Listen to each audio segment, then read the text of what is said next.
Um tema então que cai bastante é a questão da inscrição do advogado na Ordem dos Advogados do Brasil.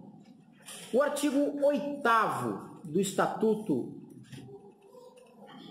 da Ordem, do 8º ao 14, ele vai reger a inscrição. Lá no Regulamento Geral, você vai encontrar do artigo 20 ao 26.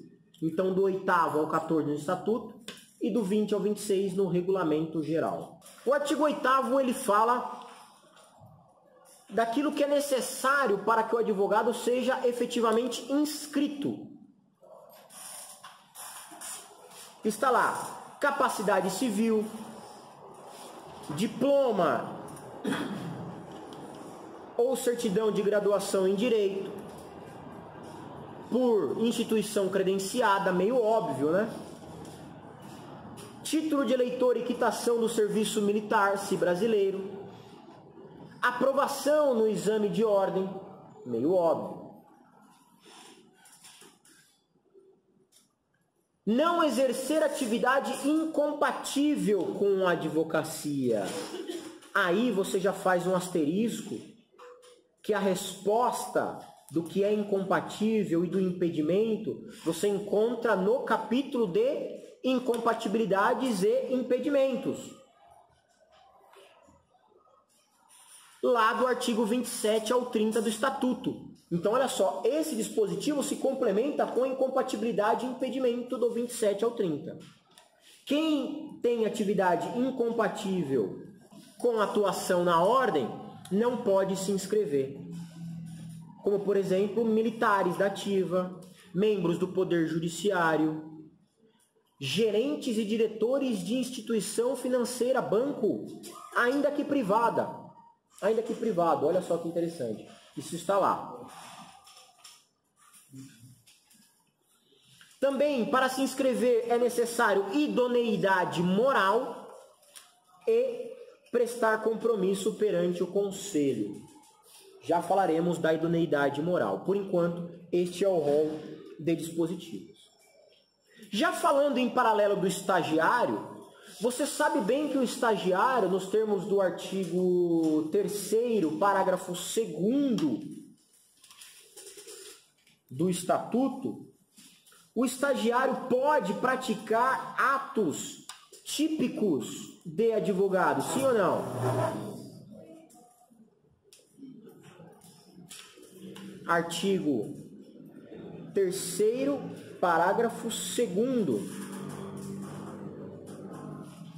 O estagiário de advocacia regularmente inscrito pode praticar os atos típicos de advogado na forma do regulamento geral, em conjunto com o advogado e sob responsabilidade deste.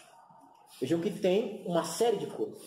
E esse dispositivo que eu acabei de falar, ele é importante porque ele entra na inscrição, ele entra no estagiário e ele entra na parte de atividade da advocacia. Então, é um dispositivo que costuma cair. O estagiário, para se inscrever enquanto estagiário, desse rol que eu disse para vocês do artigo 8º, o que ele não precisa comprovar? Obviamente, a graduação em Direito e a aprovação no exame de ordem, obviamente. Quem assiste aí o seriado Suits, é isso? Suits. Ele nem faculdade tem, não é? Então, obviamente, ele não tem o direito de se inscrever, quiçá, sequer como estagiário. No nosso caso aqui, o estagiário precisa ter tudo. Estagiário precisa ter função compatível com a ordem? Sim. Então, se o estagiário é militar, é policial, é membro do Poder Judiciário de alguma maneira, ele trabalha nas secretarias do Poder Judiciário, ele não pode ser estagiário, porque ele não tem todos os requisitos. Ah, mas ele nem é advogado, nem se formou ainda. Mas não pode por quanto da incompatibilidade que existe. Tudo bem? A questão do finalzinho aqui do artigo 8º, que ele fala: idoneidade moral. O que é idoneidade moral para a Ordem dos Advogados do Brasil? Você não pode ter sido condenado ou ter praticado crime infamante. Crime infamante. Você não pode ter sido condenado por crime infamante. O que é crime infamante? Veja, não existe esse crime, né, infamante. É uma interpretação que se faz. Crime infamante é aquele crime que depõe contra a moral da própria ordem, da própria atividade da advocacia. Praticar falsidade ideológica, falsificando um diploma de curso superior para passar e se inscrever na OAB, se condenado, isso é considerado um crime infamante, porque você está depondo contra a própria ordem.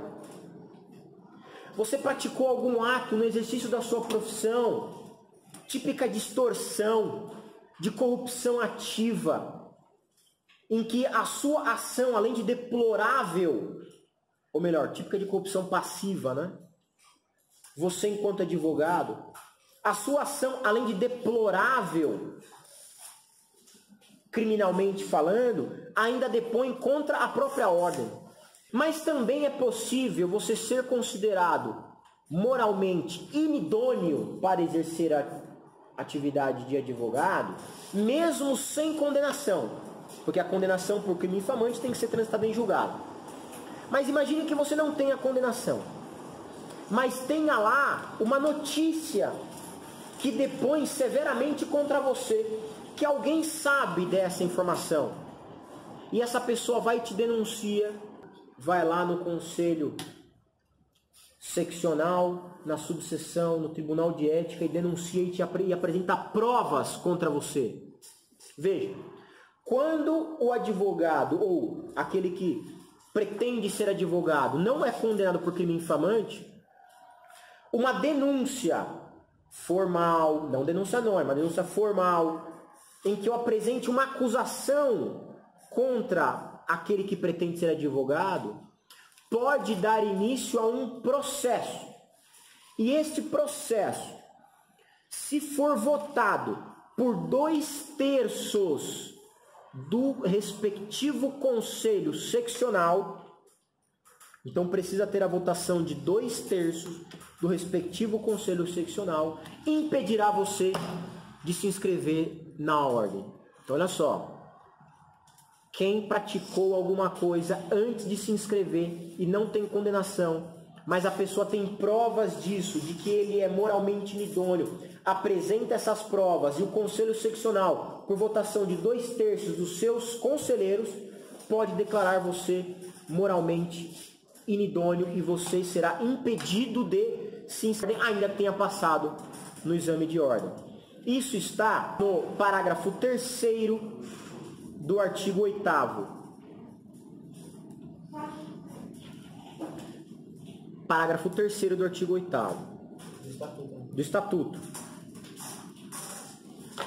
Artigo 8º, parágrafo 3º do Estatuto. A inidoneidade moral suscitada por qualquer pessoa deve ser declarada mediante decisão que obtenha no mínimo 2/3 dos votos de todos os membros do conselho competente, em procedimento que observe nos termos do processo disciplinar. Vai ter contraditório, obviamente, mas se eles votarem, você então não terá esse direito de se inscrever.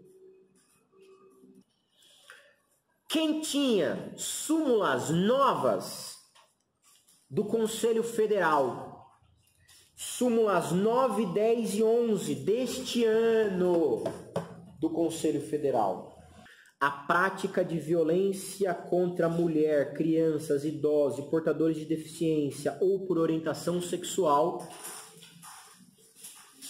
é caso de inidoneidade moral. A prática de violência contra a mulher, criança, idosos, pessoas com deficiência e orientação sexual é caso de inidoneidade moral.